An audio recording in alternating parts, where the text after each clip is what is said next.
Are you a new real estate agent or thinking of becoming one? Then you better be prepared for these 3 big challenges for new agents.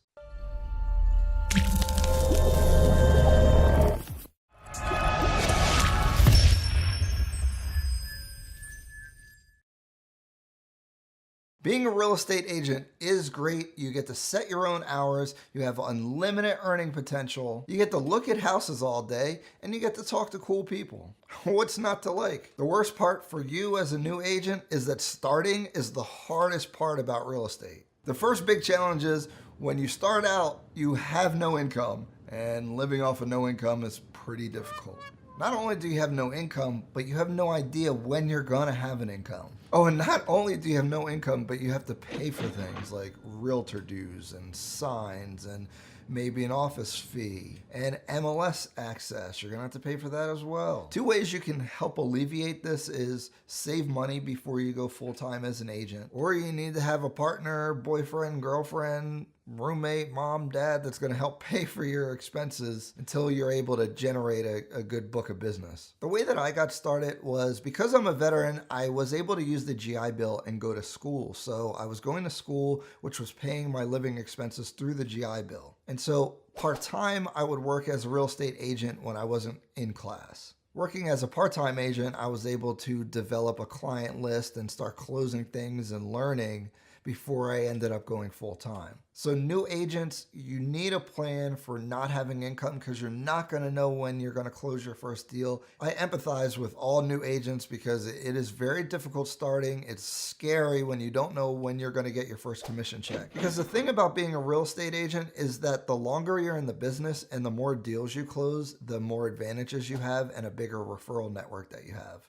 So when you close a deal with your first buyer and they had a good experience, they're going to refer you to other people. And so then that exponentially grows over time as you keep closing more deals. Building off of that first challenge, the second challenge is definitely marketing and finding clients. The first day you wake up as a new agent, you wake up and you look around and you go, what the heck do I do now? How am I going to find people that are interested in buying and selling a house? This is the key for most real estate agents, and this is always a discussion on how you're finding clients. But when you're starting out, it's even more difficult. A lot of new agents are going to want to start with friends and family and their sphere of influence, as it's called. You need to make sure that you are the person that they think of when they think of buying or selling a home. Depending on the size of your sphere, you should be able to squeeze out a couple deals out of that group. And obviously for marketing, I'm a huge fan of social media. Hence this YouTube channel. I think it's the greatest thing in the world for real estate agents. But the absolute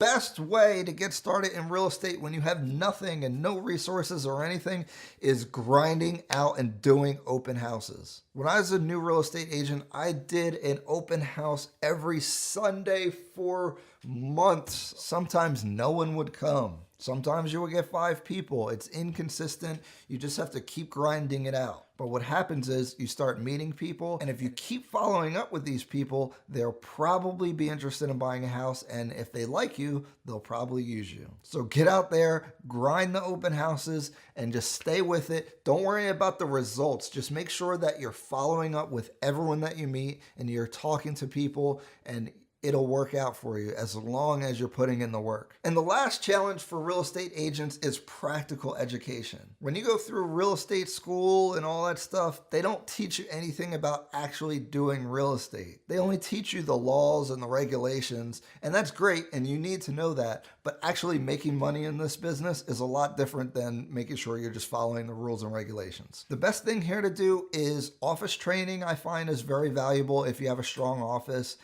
With a good training program. Also, you want to talk to more experienced agents, especially if you have a good relationship with one of them. You know, just keep picking their brain, maybe shadow them if they'll let you, follow them around, see what they do. Now, don't copy what they do because in sales, you cannot emulate another person. You can only take the things that work for your personality. So for me, I'm not the hey, slick car sales type of guy that talks fast. I'm an analytical guy. I keep it real. I have authenticity. I try to break things down in the simplest ways. I try to use very simple language that people appreciate. I really stay away from any real estate lingo, as much as possible anyway. And people appreciate that style. And then I always fall back on the analytics and I'll give you numbers. And so that works for a certain segment of the population, but that's definitely enough people to make a really good business. Whatever you do, don't try to copy what other people do. It's not going to work, and this is for any kind of sales. I hope this video helps you new guys out, or people that are thinking of getting involved. You definitely want to think about these things. If you have questions, you can contact me directly, or you can comment below, of course. And so my question for any current agents are,